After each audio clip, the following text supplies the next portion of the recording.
Assalamualaikum warahmatullahi wabarakatuh. Kami dari kelompok D4 akan mempresentasikan tugas kelompok kami yaitu mengenai analisis bahaya dan konflik pada produksi cat di PT IC Paint Indonesia menggunakan tiga metode yaitu yang pertama JSA atau Job Safety Analysis, yang kedua Hazard Identification Risk Assessment and Risk Control, yang ketiga Root Cause Analysis.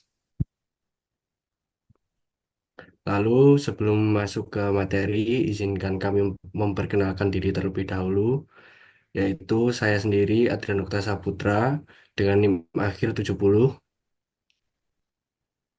Saya Kumala Adini Rumanjani dengan NIM akhir 77.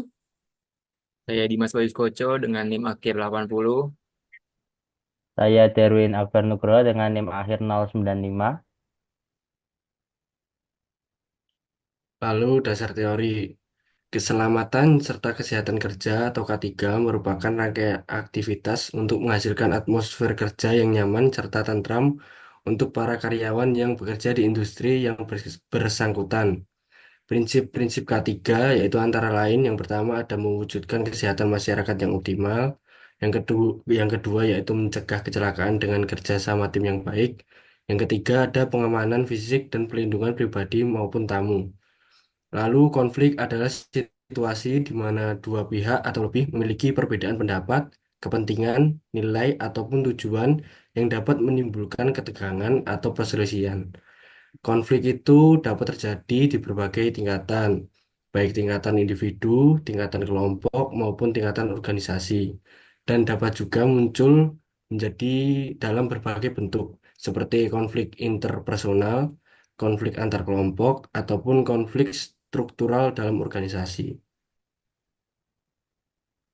Tujuan analis dari tugas kami yaitu yang pertama ada kita harus mampu mengidentifikasi bahaya yang mungkin terjadi pada proses produksi di PT IC Paint Indonesia untuk mengurangi potensi kecelakaan kerja.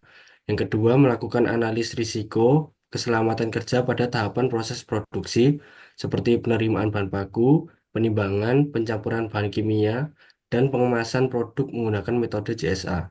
Yang ketiga, mampu menentukan tingkat keparahan dan kemungkinan risiko pada setiap tahapan proses produksi menggunakan metode hierarki.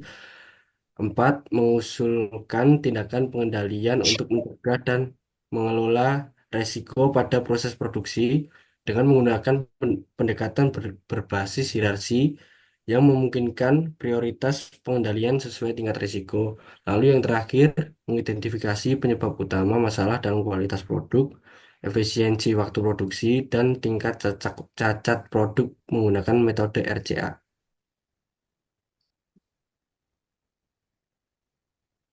Lalu masuk ke profil perusahaan, sejarah dan latar belakang perusahaan. Perusahaan PT Isi Paint Indonesia ini didirikan pada tahun 1971 sebagai anak perusahaan IC atau Imperial Chemical Industry. Kini perusahaan ini menjadi bagian dari AkzoNobel sejak akuisisi global pada 2008. Lokasi dan fasilitas PT IC Paint ini sendiri yaitu berada di Bintaro Jaya, Tangerang, Banten. Fasilitasnya dilengkapi teknologi mutakhir termasuk laboratorium R&D dan pusat pengendalian mutu.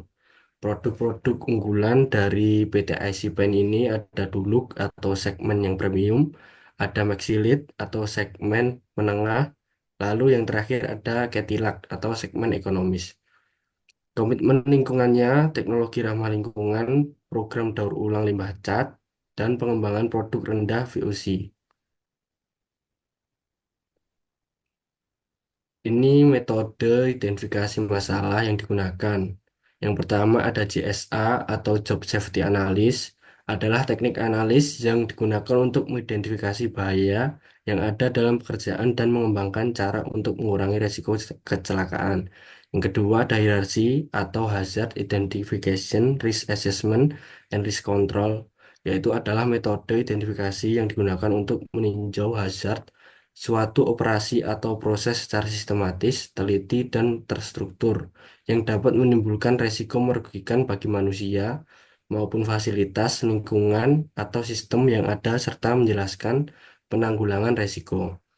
Yang ketiga ada RCA atau root cause analysis adalah bagian dari beberapa faktor seperti kejadian, kondisi, dan organisasional yang memberikan kontribusi atau menimbulkan kemungkinan penyebab dan diikuti oleh akibat yang tidak diharapkan. Selanjutnya di sini saya akan mempresentasikan analisis potensi bahaya dengan metode JSA. Berikut ini langkah-langkah JSA pada proses produksi, yaitu yang pertama ada penerimaan, penyimpanan, dan penimbangan bahan baku, percampuran bahan kimia, pengoperasian mesin campur, pengisian ke kemasan, dan pengangkutan produk ke gudang. Dan yang kedua, setiap aktivitas disertai prosedur pengendalian untuk mencegah kecelakaan kerja dan kerugian terhadap perusahaan. Di sini dapat dilihat ada desain workset JSA-nya, yaitu ada langkah kerja, identifikasi bahaya, pengendalian potensi bahaya. Berikut ini adalah tabel yang menunjukkan langkah-langkah kerja, yaitu yaitu langkah kerja, identifikasi bahaya, pengendalian potensi bahaya yang diperlukan. Dari tabel di sini dapat dilihat bahwa pada langkah pertama yaitu penerimaan dan penyimpanan bahan baku. Dapat diidentifikasi bahayanya seperti tumpah bahan baku cair, kebocoran kontainer, bahan berbahaya, tertiup uap atau debu bahan berbahaya. Dan untuk pengendalian potensi bahayanya yaitu menyediakan bak penampung di area penyimpanan, menempatkan kontainer bahan berbahaya pada rak tertutup, serta memakai masker, sarung tangan, dan pakaian pelindung yang lainnya. Selanjutnya pada langkah kerja kedua, proses penimbangan bahan baku. Terdapat bahaya seperti terkena tumpahan bubuk atau cairan bahan baku, terjepit peralatan penimbangan. Semua itu dapat dikendalikan dengan menggunakan penutup pada area penimbangan dan memasang pembatas di sekitar area penimbangan.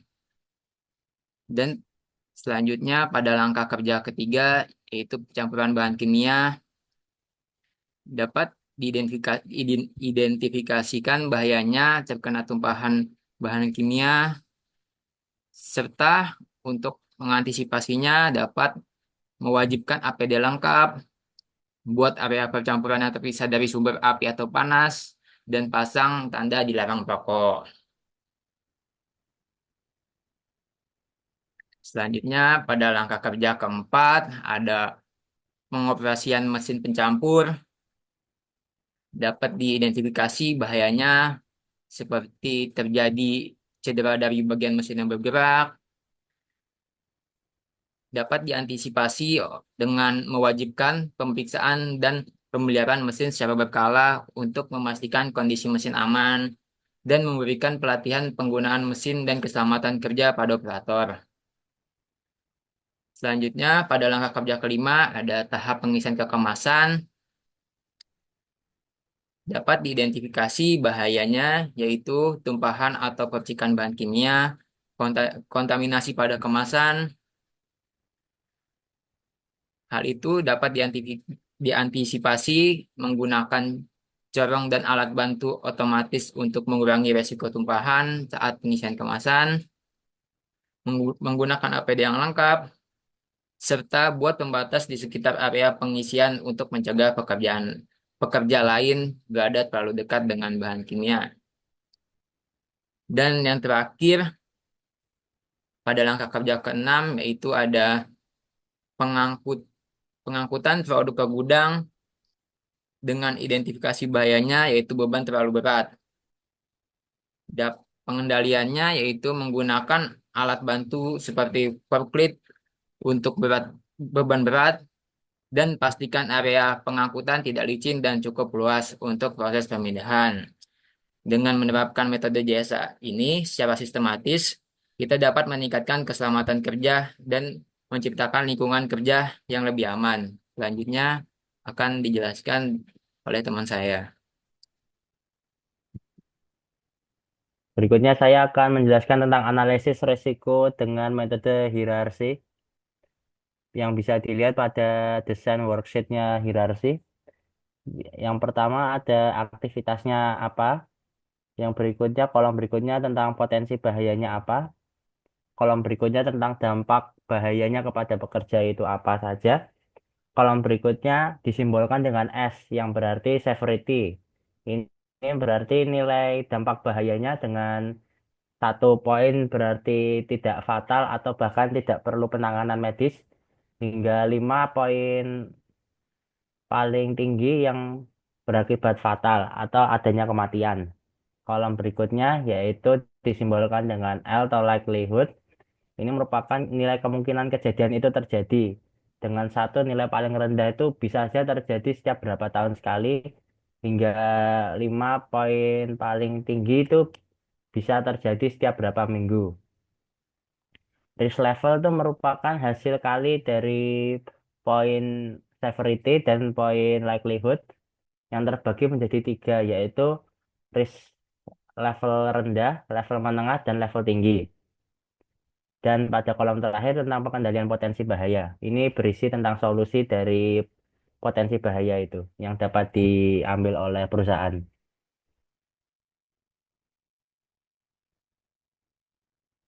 Baik, aktivitas pertama yaitu penerimaan dan penyimpanan bahan baku. Potensi bahaya pertama yaitu terkena tumpahan bahan baku cair. Ini berdampak pada iritasi kulit dan iritasi mata.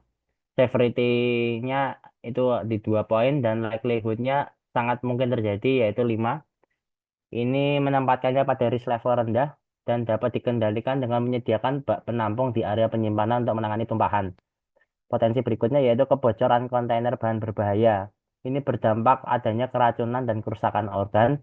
Ini cukup parah dengan severity rate 4 dan likelihood-nya 3 atau bisa saja terjadi. Ini menempatkannya pada risk level menengah atau medium dan solusinya yaitu menempatkan kontainer bahan berbahaya pada rak atau palet tertutup. Potensi bahaya terakhir yaitu menghirup uap atau debu bahan berbahaya. Ini berdampak pada pekerja mengalami gangguan pernafasan.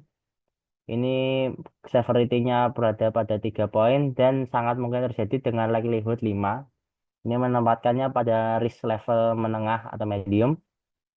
Solusinya yaitu memakai masker, sarung tangan, dan pakaian pelindung saat menangani bahan. Aktivitas kedua yaitu proses penimbangan bahan baku.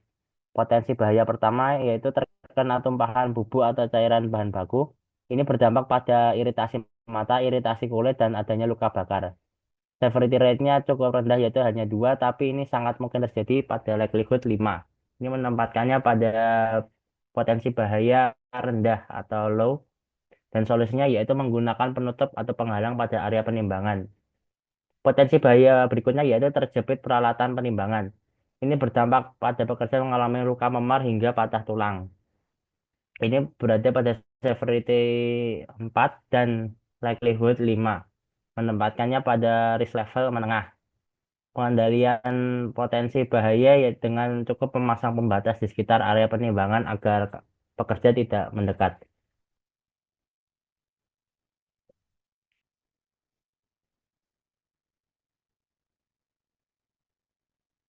Aktivitas berikutnya yaitu pencampuran bahan kimia.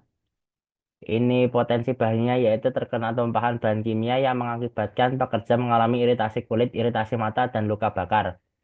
Severity-nya ada di 2 poin dan likelihood-nya sangat mungkin terjadi pada 5 poin, menempatkannya pada potensi bahaya rendah atau low.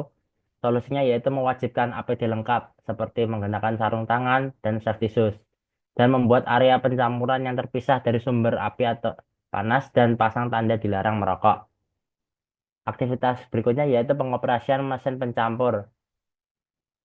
Ini potensi bahaya yang pertama yaitu adanya tumpahan bahan kimia dan menyebabkan risiko kebakaran. Dampaknya pada pekerja yaitu adanya luka bakar dan keracunan.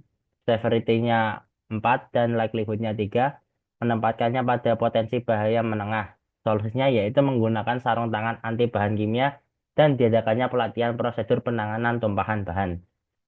Potensi bahaya berikutnya yaitu terjadi cedera dari bagian mesin yang bergerak. Ini berakibat pekerja mengalami luka robek, patah tulang, dan pada yang paling parah amputasi. Ini severity 4 dan likelihood-nya 4 dan menempatkannya pada potensi bahaya medium atau menengah. Solusinya yaitu mewajibkan pemeriksaan dan pemeliharaan mesin secara berkala untuk memastikan kondisi mesin itu aman serta memberikan pelatihan penggunaan mesin dan keselamatan kerja kepada operator mesin. Potensi bahayanya berikutnya yaitu tertarik ke dalam mesin dan adanya suara bising. Ini dapat mengakibatkan pekerja mengalami gangguan pendengaran, cedera tangan, hingga kematian. Severity rate-nya ada pada poin 5 atau paling tinggi, dan likelihood-nya ada di peringkat 3, menempatkannya pada potensi bahaya menengah. Solusinya yaitu menggunakan pelindung mesin dan APD seperti penutup telinga dan sarung tangan. Lanjut. Aktivitas berikutnya yaitu pengemasan. Potensi bahaya pertama yaitu adanya tumpahan atau percikan bahan kimia. Ini berdampak pekerja mengalami luka bakar, iritasi kulit, dan iritasi mata. Severity-nya ada 2 dan likelihood-nya sangat mungkin terjadi pada 5, menempatkannya pada potensi bahaya rendah. Ini solusinya yaitu menggunakan corong dan alat bantu otomatis untuk mengurangi risiko tumpahan saat pengisian ke kemasan dan penggunaan APD lengkap seperti sarung tangan, pelindung wajah, apron tahan bahan kimia, dan masker respirator bagi pekerja. Berikutnya adalah kontaminasi pada kemasan. Ini berdampak pekerja mengalami iritasi kulit dan gangguan pernafasan. Severity-nya ada di 3 dan likelihood-nya ada 5. Menempatkannya pada potensi bahaya menengah. Solusinya yaitu membuat pembatas di sekitar area pengisian untuk mencegah pekerja lain berada terlalu dekat dengan bahan kimia saat pengisian. Potensi berikutnya yaitu terpeleset atau jatuh. Itu karena beban berat memindahkan drum. Dampaknya yaitu cedera punggung karena terjatuh. Severity-nya 3, likelihood-nya 3, menempatkannya pada potensi bahaya rendah. Solusinya yaitu melakukan pelatihan teknik mengangkat beban yang aman dan menggunakan troli atau forklift untuk memindahkan drum. Potensi bahaya yang terakhir yaitu terjepit atau tertimpa drum cat mengakibatkan berbagai luka yang mulai dari luka ringan hingga luka berat. Severity-nya ada 3 poin dan likelihood-nya ada di 4 poin.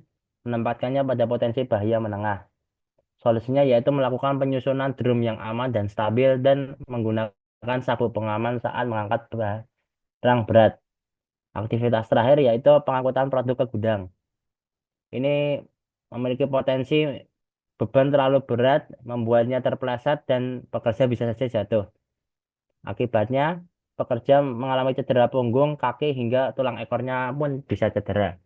Severity-nya ada 3 poin dan likelihood-nya 4 poin, menempatkannya pada potensi bahaya menengah. Solusinya yaitu menggunakan alat bantu angkat seperti hand truck atau forklift untuk beban berat, serta memastikan area pengangkutan tidak licin dan cukup luas untuk proses pemindahan. Baik, untuk berikutnya akan dibahas oleh teman saya, Kumala. Selanjutnya yaitu analisis konflik dengan metode root cause analysis. Nah, analisis ini akan menganalisis konflik yang mungkin terjadi selama proses produksi cat di PT Icipine Indonesia. Konflik sendiri adalah situasi di mana dua pihak atau lebih memiliki perbedaan pendapat, kepentingan, nilai, atau tujuan yang dapat menimbulkan ketegangan atau perselisihan. Nah, root cause analisis sendiri itu adalah analisis penyebab yang akan dicari sampai ke akar-akarnya. Nah, berikut beberapa konflik yang mungkin terjadi. Yang pertama ada hasil produk yang cacat atau tidak sesuai standar, kualitas produk rendah, dan waktu produksi yang lama. Yang pertama, hasil produk yang cacat atau tidak sesuai standar. Terlihat dari bagian ini, terdapat dua faktor yang menyebabkan produk cacat atau tidak sesuai standar. Yang pertama, pekerja tidak fokus. Mengapa pekerja tidak fokus? pekerja bisa mengalami kelelahan. Ken- mengapa mengalami kelelahan? Karena waktu tidur yang kurang. Mengapa waktu tidur yang kurang? Karena jam kerjanya terlalu lama. Faktor yang kedua yaitu mesin rusak. Nah, kenapa mesin rusak? Karena jarang diservis. Mengapa tidak diservis? Karena tidak adanya biaya dari perusahaan. Strategi yang dapat digunakan untuk menanggulangi masalah ini, yang pertama adalah melakukan penjadwalan ulang dan pengurangan jam kerja lembur yang lebih efisien sehingga fokus kerja dapat meningkat dan mengurangi potensi kesalahan. Yang kedua adalah merotasi tugas atau pembagian shift untuk memberi waktu istirahat yang cukup pada pekerja. Yang ketiga, melakukan perawatan preventif sederhana pada mesin dengan menjaga kondisi dasar mesin tetap baik. Selanjutnya, ada analisis konflik dengan kualitas produk yang rendah. Nah, mengapa kualitas produknya bisa rendah? Karena bahan baku yang dibeli itu murah. Mengapa membelinya yang murah? Karena dana yang dipunya perusahaan itu tidak banyak. Mengapa dana yang dipunyai perusahaan tidak banyak? Itu karena penjualan catnya menurun. Nah, mengapa menurun? Karena adanya persaingan pasar yang membuat penjualan cat mereka ini kurang diminati oleh pelanggan. Nah, strategi apa sih yang dapat dilakukan untuk menangani konflik ini? Yang pertama yaitu mencari bahan baku alternatif berkualitas dengan mencari pemasok lokal yang menawarkan kualitas yang masih baik dengan harga lebih terjangkau. Yang kedua, memastikan komunikasi pemasaran menonjolkan kekuatan produk seperti daya tahan, warna yang konsisten, atau kemudahan aplikasi yang bisa menjadi daya tarik bagi konsumen. Yang ketiga, yaitu melakukan negosiasi pembelian bahan baku dalam jumlah yang besar untuk mendapatkan harga diskon atau harga grosir. Selanjutnya, analisis konflik waktu produksi yang lama. Nah, di sini ada dua faktor yang menyebabkan waktu produksi lama. Yang pertama yaitu keterlambatan pengiriman bahan. Nah, mengapa bahan dapat terlambat? Itu terjadi karena proses distribusi yang lama. Kenapa? Karena terjadi masalah pengiriman. Misal seperti ada kecelakaan, bahan bocor, dan lain-lain.